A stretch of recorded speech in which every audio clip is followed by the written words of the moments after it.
Lalu gol yang ketiga, solo run dari Tucu Korea 65 meter ditutup tendangan dari luar kotak penalti, world class. Jerewetan ceking kita, nyerewetin apa aja. Teman-teman, saat ini kalian sedang menyaksikan Cerewetin Inter. Apa kabar teman-teman semua? Lagi-lagi dini hari tadi Inzaghi Ball mendominasi pertandingan ya. Kita menang nyaman walaupun di awal babak pertama dan di akhir babak kedua Sampdoria sempat membuat beberapa peluang berbahaya. Tetapi secara garis besar gua sangat amat senang melihat pertandingan tadi malam. Ada 2 gol level dunia ya lewat Barella dan Korea. Dan yang terlebih lagi di pertandingan lawan Sampdoria, Onana kembali tidak kebobolan, clean sheet plus De Vrij mencetak gol. Ini semakin menjadi bukti bahwa permainan De Vrij kembali ke performa terbaiknya. Pertandingan lawan Sampdoria dini hari tadi, dari cara kita bermain, proses terjadinya gol, cara kita bertahan, menurut gua adalah modal yang cukup baik untuk menghadapi Juventus. Gol pertama kita melalui Barella luar biasa banget. Umpan world class dari Bastoni, kontrol bola luar biasa dari Barella, dan finishingnya nggak nanggung-nanggung, nggak main pressing, langsung hajar aja itu. Kiper manapun nggak akan bisa nepis sih tendangan Barella. Dan finishingnya ini udah textbook banget ya, udah hafalan, udah sering terjadi sejak zamannya Conte. Lalu gol kedua kita melalui De Vrij, umpan cornernya Çalhanoğlu, walaupun kesannya biasa aja, udah sering terjadi. Justru itulah menurut gue letak pentingnya. Karena musim ini kita jarang ya, kayaknya belum pernah ada gol semacam ini. Padahal musim lalu kita jago banget gol-gol seperti ini, gol-gol dari set piece. Jadi perlahan tapi pasti Inzaghi mulai menemukan lagi nih skill-skill musim lalu, amunisi musim lalu, khususnya dalam gol-gol bola mati. Lalu gol yang ketiga, solo run dari Tucu Korea 65 meter ditutup tendangan dari luar kotak penalti, world class. Tadinya gue mau biasa aja, nggak mau terlalu memuji karena ya memang itulah yang seharusnya dilakukan Korea. Dia itu kan punya karakteristik yang cukup unik ya dibandingkan 3 striker kita lainnya. Dia paling lincah, dribblenya paling lengket, bisa shoot jarak jauh juga. Tapi entah kenapa musim ini dia kehilangan tajinya. Semoga dengan golnya tadi malam kepercayaan dirinya meningkat. Sepertinya gosip bahwa dia akan dicoret dari skuad Piala Dunia cukup ampuh ya. Tadi malam dia memberikan bukti.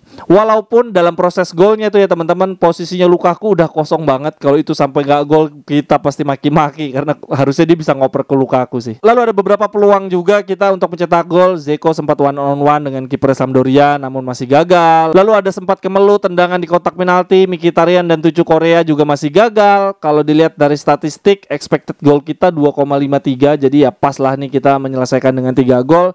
Dan Sampdoria cuma punya peluang expected goal 0,33. Jadi sekali lagi tadi malam Inzaghi Ball solid banget mendominasi jalannya pertandingan. Catatan gua untuk pertandingan tadi malam, ada respect untuk Dejan Stankovic, legenda kita ya. Ada spanduk tulisannya yesterday, today and for always Dejan Stankovic is one for us. Ada standing ovation juga untuk Dejan Stankovic. Kalau gue lihat-lihat posturnya Dejan Stankovic, gesturnya, skillnya, cara-cara cetak golnya itu persis banget kayak Barella. Bisa kayak gitu ya, kayak reinkarnasi yang sempurna. Lalu catatan lainnya adalah Hakan Çalhanoğlu, lagi-lagi world class banget. Tadi malam sisi defensifnya mengerikan. Ini berarti di 5 pertandingan terakhir Hakan Çalhanoğlu menunjukkan 5 performa kelas dunia, world class. Ketika dia diganti, standing ovation. Terima kasih untuk Milan yang tidak memperpanjang kontrak Çalhanoğlu. Lalu untuk Barella sendiri total sudah mencetak 6 gol musim ini dan 3 gol diantaranya dicetak di 3 pertandingan terakhir. Ini berarti Barella melanjutkan sejarah yang sudah diukir oleh Cambiaso di tahun 2008, Perisic 2016 dan Çalhanoğlu musim lalu sebagai gelandang yang mampu mencetak gol di 3 pertandingan berturut-turut. Oh ya, tadi malam Dumfries sempat cedera ya ketika pemanasan. Gue agak khawatir juga walaupun gue sebel sama Dumfries, tapi kalau cedera ya jangan juga sih.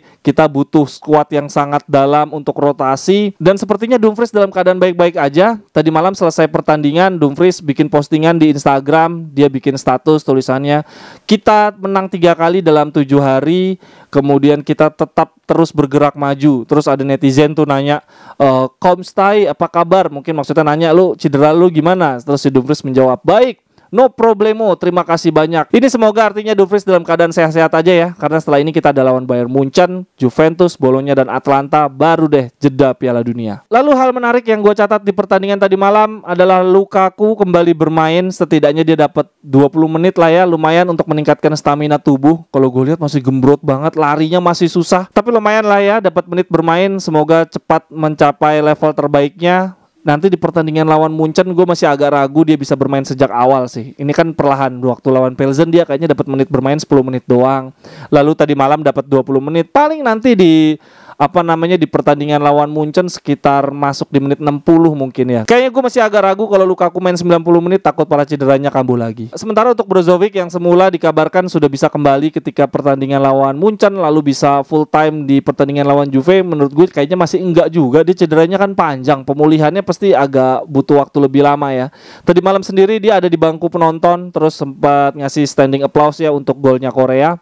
Gua rasa Brozovic juga deg-degan sih ngelihat performa dari Hakan Çalhanoğlu, Mkhitaryan dan Barella. Mereka bertiga lebih dinamis, bisa mengisi posisi satu sama lain. Di pertandingan tadi malam, bangkunya Kurvarnort sepi banget, nggak ada spanduk, nggak ada chance. Mereka sedang berkabung karena ada salah satu leader Kurvarnort yang meninggal karena ditusuk ya teman-teman ya.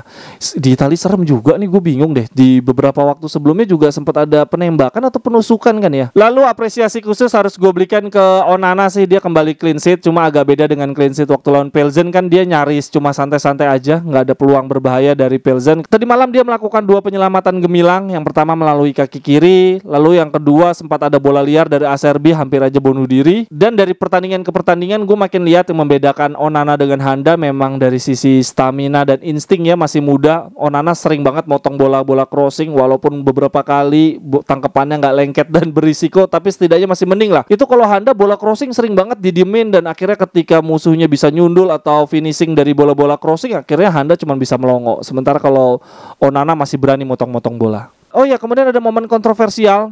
Ini Di Marco nge-shoot terus akhirnya kena tackle ya. Ini persis banget seperti kejadian di Florence ya lawan Fiorentina ketika Bonaventura nge-shoot, bolanya nggak masuk gawang. Tapi akhirnya si kakinya Di Marco ngenain Bonaventura, akhirnya penalti. Nah tadi malam Di Marco juga nge-shoot, setelah itu dia kena tackle backnya Sampdoria, tapi nggak ada pelanggaran sama sekali. Harusnya ini kalau pakai dasar aturan di lawan Fiorentina, ini harusnya kita dapat penalti sih. Tadi malam wasitnya itu agak-agak aneh sih. Ada beberapa momen juga menguntungkan Inter, dia sering banget ngasih kartu kuning pemain Sampdoria. Tadi malam Sampdoria tuh banjir kartu kuning sih, parah banget. Oh iya, gue jadi ingat ada momen juga sundulan Skriniar udah kosong, padahal gue berharap banget Skriniar bisa cetak gol dengan Kapten Ambren ya, dengan ban kapten, pasti keren banget selebrasinya. Semoga dengan golnya De Vrij tadi malam Skriniar juga jadi berambisi untuk mencetak gol. Syukur-syukur nanti ketika lawan Juve dia cetak gol sih dengan ban kapten, dia cetak gol dan kita menang lawan Juve, itu keren banget pasti. Seperti biasa selesai pertandingan ada interview. Inzaghi memberikan komentar terkait Gosens. Dia bilang Gosens akan segera mendapatkan momennya, akan segera mendapatkan kesempatan. Ia sudah recovery 100%, sudah sembuh total. Kata Inzaghi, kita melihat sendiri bahwa Gosens memberikan kontribusi penting ketika pertandingan melawan Fiorentina. Hari ini sebetulnya saya ingin memasukkan dia sejak awal, tetapi kemudian rencana berubah karena Bastoni kena kartu kuning dan Dumfries cedera. Akhirnya saya lebih memilih untuk menyimpan Gosens. Kalau dari statement ini, feeling gue mungkin Gosens akan main sejak menit pertama ketika lawan Munchen sih. Inzaghi juga memberikan statement tentang Brozovic. Dia bilang Brozovic masih ada satu hal kecil yang hilang, masih perlu ditingkatkan lagi dalam pemulihan cedera dia. Mungkin dia masih belum bisa bermain ketika melawan Munchen di hari Selasa, tapi saya berharap dia sudah siap di pertandingan lawan Juve di hari Minggu. Tetapi rasanya dia masih belum bisa bermain sebagai starter. Saya akan mengevaluasi dari waktu ke waktu siapa 3 gelandang utama kita. Inzaghi menambahkan bahwa Çalhanoğlu bermain sangat baik, begitu juga dengan Mkhitaryan dan Barella. Ketika saya mengetahui Brozovic cedera, saya langsung berpikir secara serius siapa solusi terbaik pengganti Brozovic.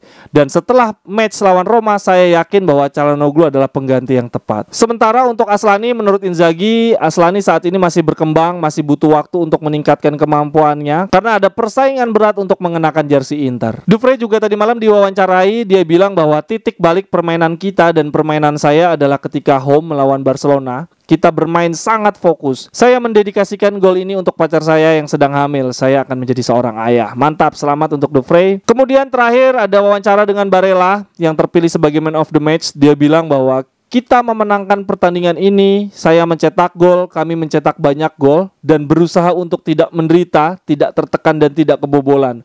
Terima kasih untuk Bastoni atas asisnya. Dia sangat bagus dalam hal ini dan bukan cuma hal ini. Setuju sih sama Barella, gila sih Bastoni itu passingnya keren, passing dari jarak jauh, crossingnya bahkan ngelebihin Dumfries menurut gua. Kok bisa gitu ya? Dan dia nggak cuma jago itu, dari sisi pertahanan juga dia elegan banget. Lalu Barella juga menambahkan bahwa hubungannya dengan Lukaku sangat baik. Ketika mencetak gol, saya menghampiri Lukaku dan bilang, beginilah cara mengontrol bola dengan baik. Kami selalu bercanda dengan Lukaku. Menurut gue tadi malam man of the match-nya Barella sih. Kalau Bastoni main 90 menit mungkin gue akan kasih ke Bastoni. Kalau menurut teman-teman pertandingan tadi malam siapa man of the match-nya? Silahkan tuliskan analisis teman-teman untuk pertandingan tadi malam di kolom komentar. Kalau menurut gue Inzaghi Ball mendominasi selama 90 menit luar biasa banget. Ini adalah modal yang baik untuk pertandingan lawan Juve. Sampai ketemu di cerewetan-cerewetan berikutnya. Forza Inter. Cerewetan ceking kita nyerewetin apa aja.